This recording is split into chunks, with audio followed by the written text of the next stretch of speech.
अस्सलाम वालेकुम, आदाब। आइए जानते हैं आज 10 अगस्त के तारीख़ी वाक़यात और आज की तारीख़ से जुड़ी अहम शख्सियात की शॉर्ट बायोग्राफी। 10 अगस्त 1792 यानी 1792 को ही फ्रांस में शाही दौर का खात्मा हो गया। नई कायम होने वाली हुकूमत ने 16वें शाह लुईस को गिरफ्तार कर लिया और अवाम ने ट्यूलेरियस पैलेस को लूट लिया था। 21 जनवरी 1793 को शाह फ्रांस को सजाए मौत दे दी गई। 16 अक्टूबर 1793 को मलिका फ्रांस को भी अवामी अदालती कार्रवाई के बाद मौत की सज़ा दे दी गई। फिर 10 नवंबर 1793 को खुदाई इबादत के खिलाफ कानून मंजूर हुआ। दरअसल फ्रांस में किसी की गर्दन महफूज न थी। एक साल के दरमियान हज़ारों अफराद को मौत के घाट उतार दिया गया। फिर 8 जून 1795 को वली अहद फ्रांस को भी कत्ल कर दिया गया।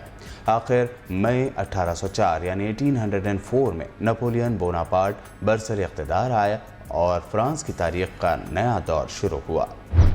10 अगस्त 1793 के ही दिन लोर लाइब्रेरी का इनाग्रेशन किया गया था।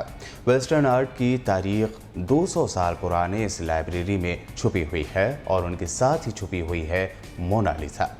लोअर लाइब्रेरी को एक दिन में देख पाना नामुमकिन है। हर साल करीब 1 करोड़ लोग फ्रांस की राजधानी पेरिस में वाक़ई इस लाइब्रेरी को देखने आते हैं। इस लाइब्रेरी की सबसे ख़ास राग़िब करने वाली चीज़ है मोनालिसा की तस्वीर, जो लियोनार्डो डा विंची ने 16वीं सदी यानी 16th सेंचुरी में बनाई थी। वेस्टर्न कंट्रीज़ के आर्ट के बारे में सबसे ज़्यादा जानकारी इसी लाइब्रेरी में है।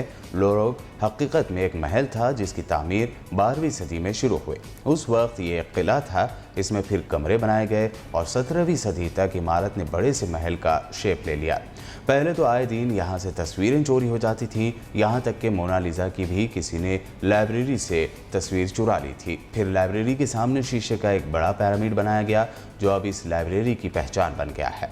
इसके अलावा यहाँ इजिप्ट, ग्रीस और इस्लामी तहजीब की बहुत सारी चीज़ें एग्जीबिशन में लाई गई हैं। 10 अगस्त 1920 को ही जंग अजीम अव्वल यानी फर्स्ट वर्ल्ड वॉर के खात्मे के बाद सल्तनत उस्मानिया के हिस्से करने वाले सिविर समझौते पर साइन किए गए। इस समझौते या डील में अनातोलिया के एक छोटे से हिस्से को ही तुर्क हाकिमियत में छोड़ा गया। इस मुआहदे पर उस्मानी सल्तनत ने दस्तखत कर दिए थे, लेकिन इसे तुर्की की जमहूरी तहरीक ने मुस्तरद कर दिया था और इस मुआहदे पर अमल दरामद न हो सका।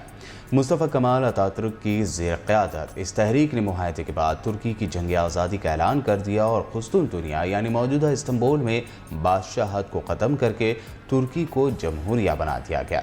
इस मुआहदे को सल्तनत उस्मानिया की एक अजीम शिकस्त समझा जाता है, जो अप्रैल 1920 में इत्तेहादियों के दरमियान सान रेमो कॉन्फ्रेंस के बाद तय पाने वाले मुआहदों की एक कड़ी था। इस मुआहदे के तहत हिजाज यानी मौजूदा सऊदी अरब का सूबा और आर्मीनिया आज़ाद ममालिक करार दिए गए। डील के सेक्शन 3 के आर्टिकल 62 ta 64 के मुताबिक कुर्दिस्तान को भी आज़ादी मिलनी थी और कुर्द विलायत मौसूल भी आज़ाद कुर्दिस्तान में शमूलियत इख्तियार कर सकती थी।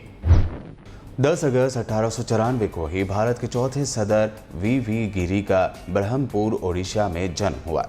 गिरी अब तक के वाहिद सदर हैं जो बतौर आज़ाद उम्मीदवार मुंतखब हुए हैं। 1974 में उनके बाद फ़खरुद्दीन अली अहमद सदर बने थे। 1975 में हुकूमत हिंद ने उन्हें भारत रत्न से नवाजा था। गिरी की शादी सरस्वती बाई से हुई और उनकी 14 औलादें हैं। लंदन से आला तालीम हासिल करने के बाद वो 1916 में भारत लौटे और मद्रास हाई कोर्ट में नौकरी करने लगे। वो कांग्रेस के रुकन बन गए और कांग्रेस के लखनऊ इजलास में शिरकत की और एनी बेसेंट के होम रूल तहरीक में शमूलियत इख्तियार की। 24 अगस्त 1969 यानी 1969 को उन्होंने भारत के सदर के तौर पर हलफ लिया और 24 अगस्त 1974 यानी 1974 तक इस ओहदे पर वो बरकरार रहे। इसके बाद नए सदर फ़खरुद्दीन अली अहमद हुए। चंबल के बिहड़ों से सियासी गलियारों तक पहुंचने वाली फूलन देवी का 10 अगस्त 1983 यानी 1983 को उत्तर प्रदेश में जन्म हुआ।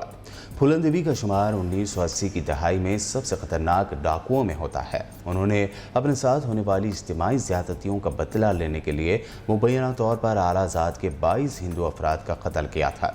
फूलन देवी ने 1983 में अपने आप को पुलिस के हवाले कर दिया और 1994 तक वो जेल में रहीं। 1994 में फूलन देवी ने लोकसभा की रुकनियत हासिल की। 1998 में शिकस्त का सामना करने के बाद अगले साल एक बार फिर वो MP बने। मशहूर हिदायतकार शेखर कपूर ने फूलन देवी की ज़िंदगी पर मबनी फिल्म बैंडिट क्वीन बनाकर उन्हें एक लाफानी किरदार बना दिया था। फूलन देवी को उनके ही घर के सामने जब वो अपनी गाड़ी से उतर रही थीं, 3 नकाबपोशों ने गोली मारकर हलाक कर दिया। शमशेर सिंह राणा को दिल्ली में फूलन देवी के कत्ल के कुछ ही रोज़ बाद गिरफ्तार कर लिया गया और पुलिस के मुताबिक उसने इकरार जुर्म भी कर लिया था। राणा ने वजह बताई थी कि उसने 22 आलाजाद के हिंदुओं के कत्ल के इंतकाम के तौर पर फूलन देवी को मारा है। 10 अगस्त के ये थे अहम तारीख़ी वाक़यात। हमारे चैनल को सब्सक्राइब और इस वीडियो को लाइक और शेयर ज़रूर करें।